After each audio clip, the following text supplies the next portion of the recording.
वाशी स्थित सिडको प्रदर्शनी केंद्र में चल रहे क्रेडाई बीएनएम द्वारा आयोजित 24th मेगा प्रॉपर्टी एक्सपो में रियल एस्टेट क्षेत्र की प्रतिष्ठित कंपनी एसएम डेवलपर्स ने अपनी दमदार मौजूदगी दर्ज कराई है।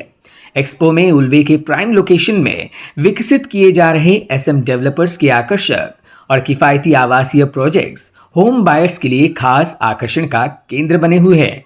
एसएम डेवलपर्स ने उल्वे नोड में 45 लाख से लेकर 60 लाख रुपयों की रेंज में अफोर्डेबल घरों की बेहतरीन सौगात पेश की है, जो मध्यम वर्गीय परिवारों के सपने को साकार करने में सहायक साबित हो रही है। खास बात तो यह है कि प्रदर्शनी के दौरान घर बुक करने पर ग्राहकों को आकर्षक ऑफर के तहत एक्टिवा स्कूटी भी दी जा रही है। उल्वे में SM vision, SM Ganesha, SM tulip और एसएम डैफोडिल जैसे प्रोजेक्ट्स बजट होम्स की बेहतरीन मिसाल बनकर उभरे हैं, जहां आधुनिक सुविधाओं के साथ बेहतरीन कनेक्टिविटी भी उपलब्ध है।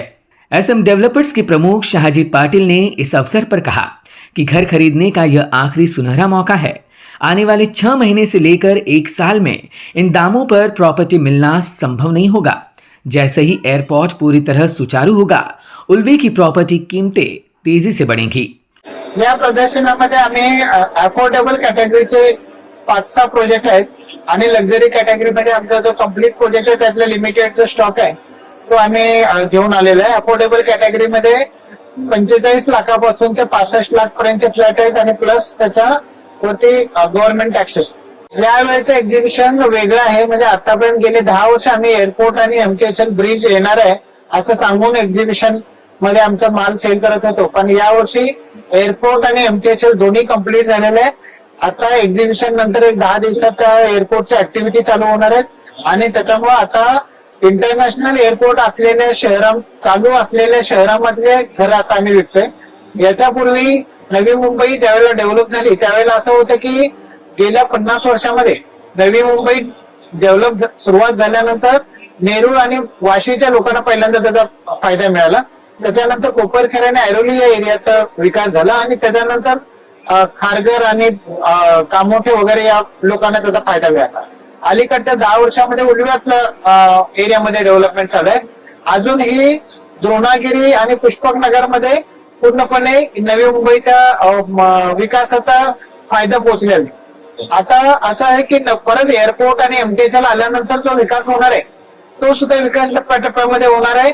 येणाऱ्या 50 वर्षामध्ये एअरपोर्टच्या आजूबाजूच्या एरियामध्ये ही डेव्हलपमेंट जाणार आहे। जसं नवी मुंबईतल्या डेव्हलपमेंटला सुरुवातीला नेरूळ आणि वाशीमध्ये असलेल्या लोकांना जास्त लवकर आणि जास्त फायदा झाला, तशाच प्रकारे आता एअरपोर्ट आणि एमटीएचएल झाल्यानंतर लोकांनी आता आपण लवकरात लवकरच्या विकासाच्या टप्प्यामध्ये येण्यासाठी एमटीएचएल आणि एअरपोर्ट पासून एकदम जवळचा भाग असलेल्या उल्व्यामध्ये जे काही लक्झरी आणि अफोर्डेबल कॅटेगरीची घरं आहेत ती त्यांनी पहिल्यांदा घ्यायला पाहिजे। त्याच्यानंतर मग द्रोणागिरी आणि पुष्पकनगर आणि त्याच्यानंतर मग पनवेल आणि पनवेलच्या पुढचा नैनाचा भाग। म्हणजे आता लोकांनी एअरपोर्ट आल्यामुळे विकास होणार आहे, पण त्या विकासामध्ये आपण सगळ्यात पहिल्या टप्प्यामध्ये असावं असं वाटत असेल तर लोकांनी उल्वा आणि उल्व्याच्या परिसरातल्या घरांना पहिल्यांदा घ्यायला पाहिजे। आजच्या डेटला उल्व्याच्या एरियात असलेली अफोर्डेबल घरं आणि बाकीच्या ठिकाणी असलेली घरं याच्या रेटमध्ये फारसा फरक नाही। आता येत्या 1 वर्षभरानंतरच उल्व्यामध्ये अवेलेबल असलेल्या घरांच्या किमती फारच जास्त मुंबईतल्या दादर सारख्या फार मोठ्या प्रमाणात वाढू शकतात। त्यामुळे लोकांना आता एक शेवटची संधी आहे की येत्या 6 महिने 1 वर्षाच्या आत लोकांनी नवी मुंबईच्या उल्वा एरियामध्ये अफोर्डेबल कॅटेगरी आणि लक्झरी कॅटेगरीमध्ये घरं घ्यायला पाहिजे। हीच योग्य वेळ आहे। अदरवाईज सगळीकडच्या म्हणजे इंडियातल्या बरोबरच इंटरनॅशनल लेवलवरती जर आपण बघितलं तर ज्या इंटरनॅशनल एअरपोर्टच्या आजूबाजूच्या विभागामध्ये ज्या प्रकारे डेव्हलपमेंट येते आणि ज्या प्रकारच्या रेटमध्ये हाईक होतो तसाच रेट मधली वाढ इथं पण अपेक्षित आहे। त्याच्यामुळे आता लोकांनी नवी मुंबईच्या आणि त्यातल्या त्यात हे जे एमटीएचएल आणि एअरपोर्टला लागून असलेल्या उल्व्यामध्ये जेवढं शक्य आहे तेवढं लवकरात लवकर घरं घ्यायला पाहिजे। मुंबईच्या ग्राहकांना मला असं आवाहन करायचं आहे की मुंबईच्या एमएमआर रिजन मध्ये कम्प्लीट एमएमआर रिजन बघितलं तर त्याच्यामध्ये नवी मुंबईतली डेव्हलपमेंट ही प्लॅन्ड डेव्हलपमेंट आहे। नवी मुंबईमध्ये झोपडपट्ट्या नाहीत, सगळीकडच्या रोडना फुटपाथ वगैरे आहेत, पाण्याचं व्यवस्थापन चांगलं आहे, गुन्हेगारीचं प्रमाण कमी आहे। त्यामुळं एमएमआर रिजन मधल्या सगळ्या लोकांनी हे नवी मुंबईमध्ये आपल्याला घर घेणं गरजेचं आहे. नवी मुंबईमध्ये नंबर ऑफ एज्युकेशनल इन्स्टिट्यूट आहेत. आता नवीन इंटरनॅशनल एज्युकेशनच्या 10 युनिव्हर्सिटीज येतात, मेडिकलच्या 10 युनिव्हर्सिटी येतात.